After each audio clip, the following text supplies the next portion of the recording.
Hello ACT, it's Corey. I miss everybody. I'm coming to you from the Ullr.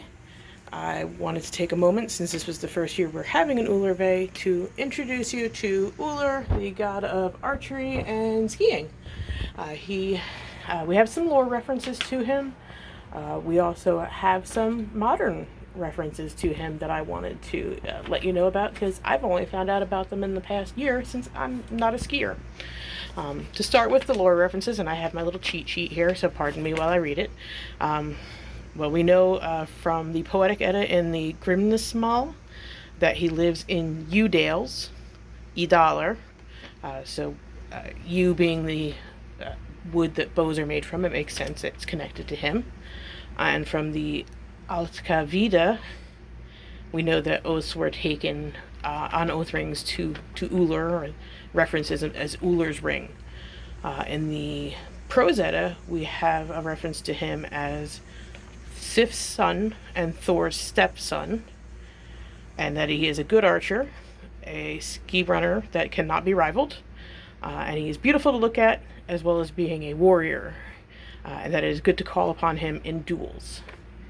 And the sorry about my pronunciation, Skaldskaparmal, we have Snorri mentioning Ullr in Kennings, that he is the ski god, the bow god, the hunting god, and the shield god. And a shield is actually a kenning for a shield is Ullr's ship. I don't know exactly why. Some speculate that it may be because skis or sleds are kind of like a shield. You can, I guess, technically ride a shield. You've seen those modern sleds that are like a big disc that people ride on down the little hills. But there may also be some connection with Saxo Grammatica's talk of Ullrus, who was a great wizard who cast spells upon a bone and rode the bone across the sea. Don't know exactly if maybe then Ullr might have been riding a shield across the ocean.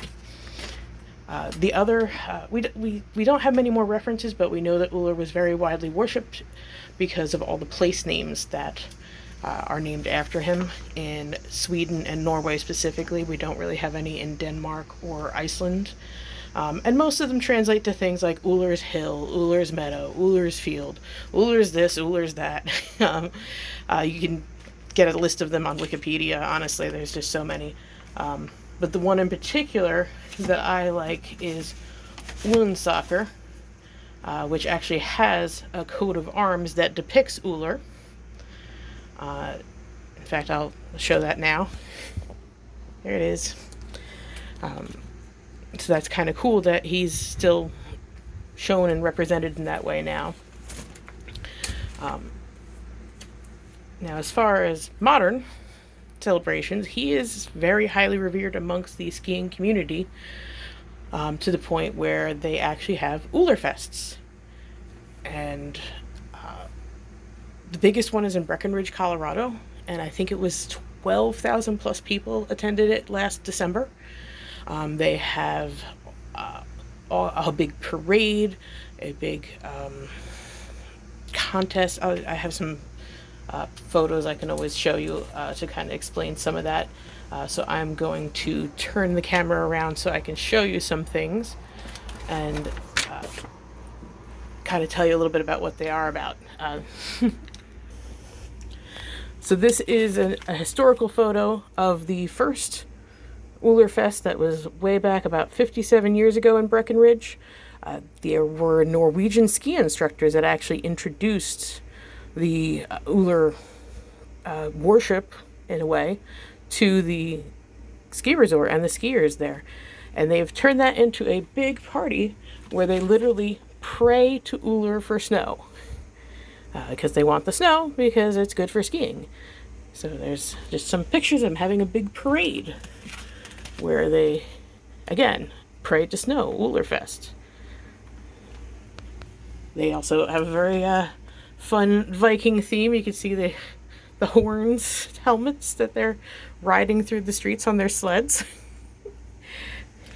And they even crowned their king and queen with special Viking helmets. With the horns, yes. They're not real Viking helmets. They do also have a huge bonfire in which they burn, I'm going to say, as offerings, their old Yule trees, Christmas trees, but also their old skis, which I think is kind of significant as an offering to the ski god. Now, Breckenridge is the biggest one of these events. However, it's not the only one of these events. There have been mentions of them in Pennsylvania. Here is a Ullr grass festival in Colorado. Again, you can see they have the whole Viking theme going on, and this is a bluegrass / Ullr fest. And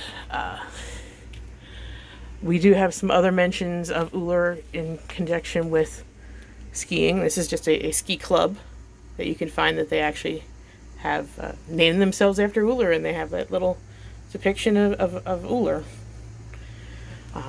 Another thing is we did talk about how traditionally we had place names named after Ullr, and that's how we know he was worshipped. Well, we have place names named for him now. The Ullr Cafe is in Breckenridge, as well as the hotel in Nagano, Japan.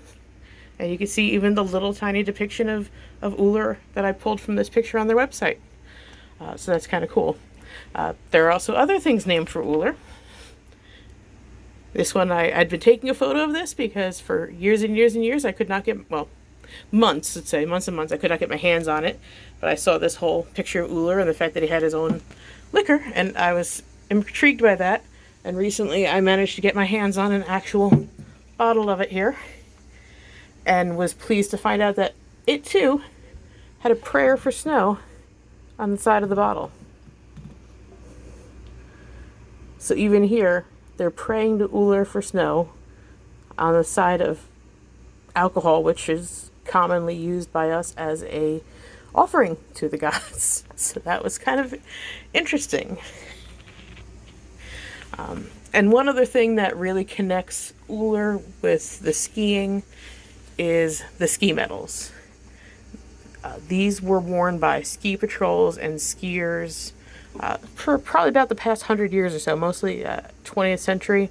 Although you can still find these at gift shops, and they are still being made today. There's actually a website, ullrskimedal.com, that has a collection of them, and you can have your own custom made with your ski resort or your special event listed on the back, which is kind of cool. I personally actually have collected quite a few if you come over here to the Ullr. Most of these are antiques from Europe. And they're all depictions of Ullr with the skis and the bow. And then they have various things on the backs from where they're from, or where their country or ski resort, or one has a mountain on the back. But yeah, there's a wonderful depiction of Ullr done by Jessica. Many of you know her. Some of the other things they actually do at Breckenridge is a competition, which they call the Olympics, where they have various competitions in his honor, because he is also a god of competition.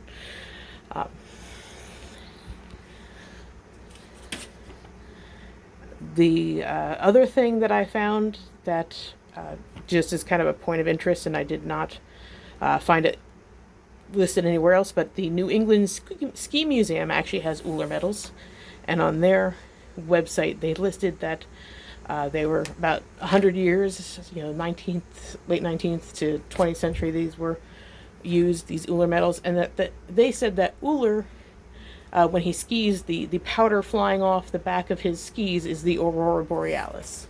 I don't know if there's any historical truth to that, but interesting thought. So that's Ullr in a nutshell. Feel free to ask any questions in chat, or when we're at Zoom or anything, you can ask me questions. I'm not always the best at videos, but thank you for watching.